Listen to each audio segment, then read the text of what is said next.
Aviva a tua obra, o chamado das Escrituras ao quebrantamento e ao poder de Deus. Hoje, a aula 5, o avivamento na vida da igreja. Vamos orar.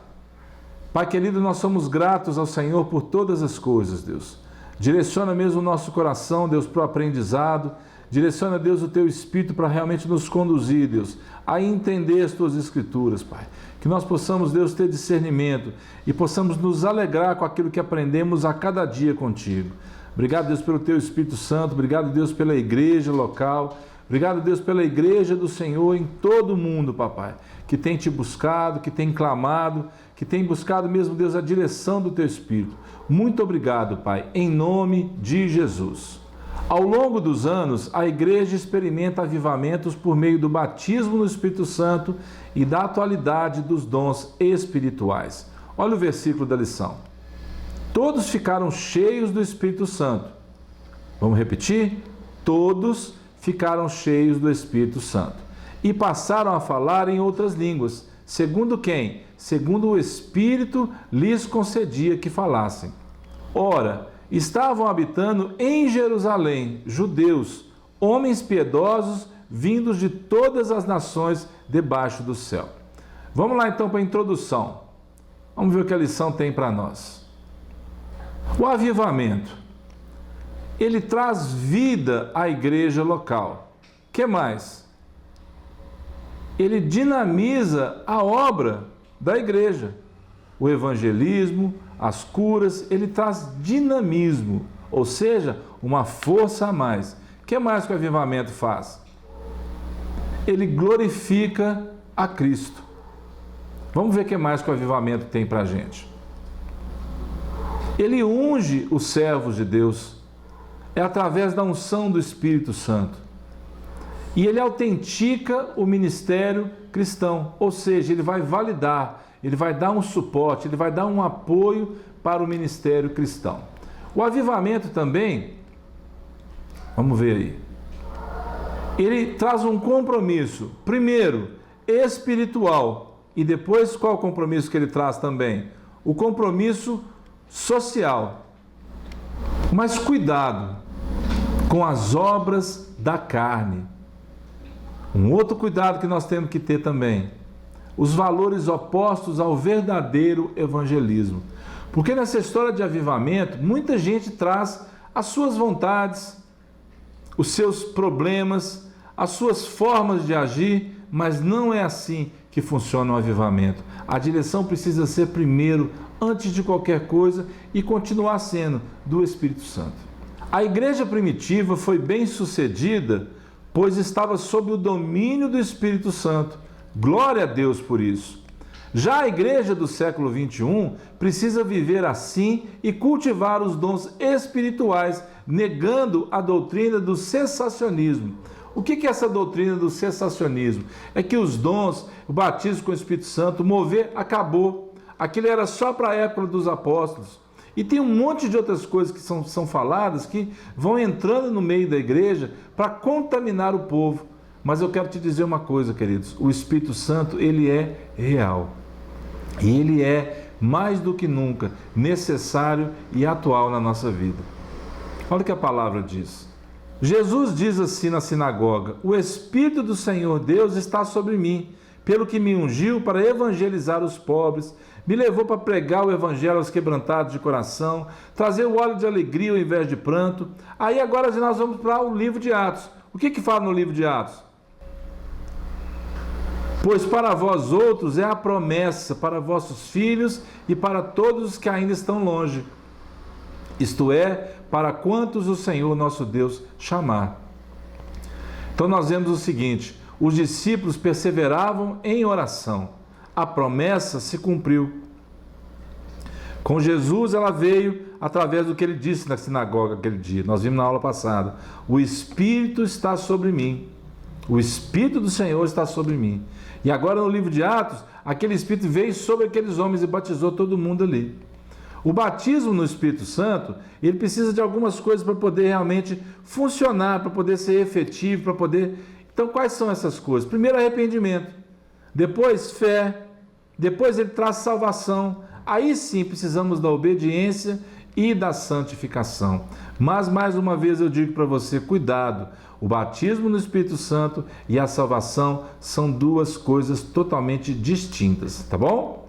Cuidado, o êxito no triunfo da igreja não foi o conhecimento humano de seus pregadores, membros ou congregados, tá certo? Nada disso dependia, mas de que dependia? Da unção, da graça, do poder do Espírito Santo.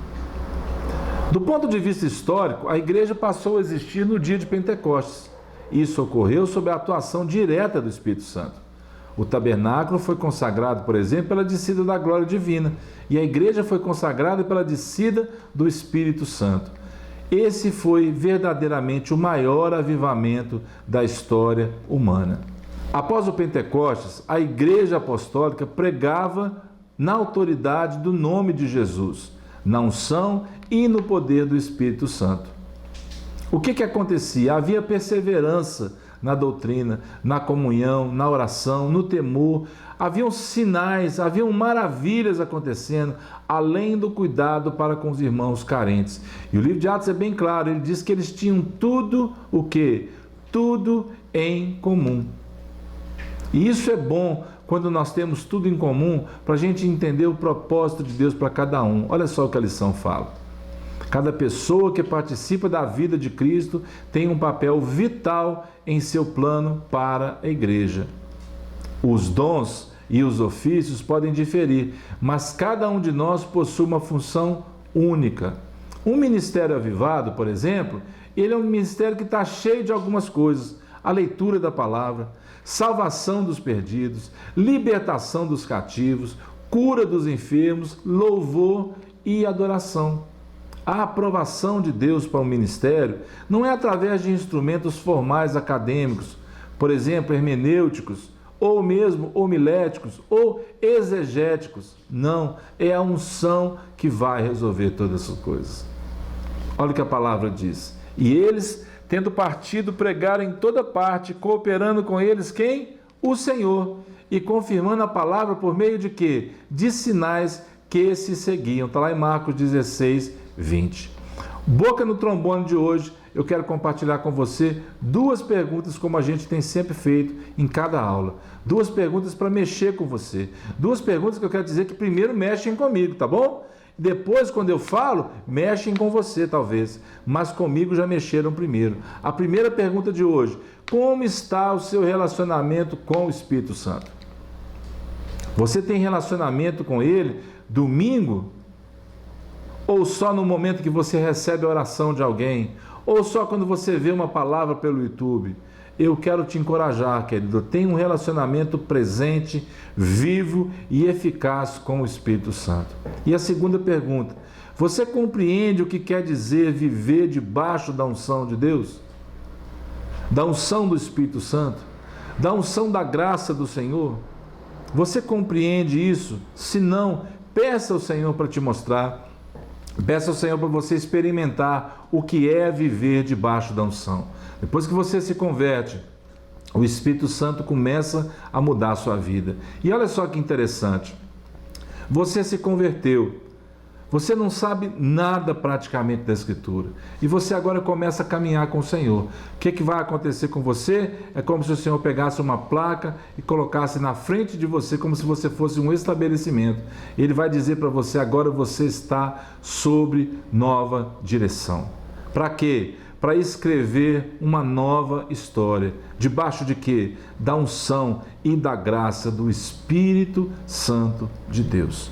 Você está sob nova direção. A direção de quem? Do Espírito Santo de Deus. Vamos lá para a conclusão, para a gente poder ver o que a lição tem para nós na conclusão de hoje. Toda mensagem do Evangelho e atividade sob a direção do Espírito Santo deve o quê? Glorificar o Senhor Jesus. Deus em Cristo é o quê? Que deve ser glorificado a partir de nossa instrumentalidade na obra do Senhor. Por que eu falo isso? Porque muitas pessoas acham que é o dom que elas têm que faz alguma coisa. Elas não glorificam a Deus. Elas se acham tão superiores que é como se Deus não precisasse existir para elas. Elas sabem pregar muito bem, elas oram e as pessoas não adianta isso. Se você não tiver a unção, a simplicidade das coisas de Deus traz para você a unção dele sobre a sua vida. Olha o que a palavra de Deus diz. Portanto, quer comais, quer bebais ou façais outra coisa qualquer, fazei tudo para a glória de Deus, Paulo está dizendo. Não vos torneis causa de tropeço, nem para judeus, nem para gentios, nem tampouco para a igreja de Deus. Assim como também eu procuro em tudo ser agradável a todos, não buscando o meu próprio interesse, mas o de muitos, para que sejam o quê? Salvos. E o apóstolo Paulo continua dizendo, sede meus imitadores, como também eu sou de Cristo. Está lá em 1 Coríntios, capítulo 10, versículo 31, 33 e 11, versículo 1. É plenamente manifesto que o amor verdadeiro por Cristo e a esperança da salvação começa no Calvário. Por outro lado, o real serviço para Cristo começa no Pentecostes. O batismo no Espírito Santo é a porta para uma vida abundante e triunfante. O trabalho cristão eficiente e de valor depende de uma vida sob o pleno controle de quem? Do Espírito Santo. Ele dinamiza as pessoas para trabalhos especiais de acordo com as necessidades da ocasião. Queridos, sejam cheios do Espírito Santo de Deus. Só Ele pode nos capacitar nos dias difíceis que nós temos vivido.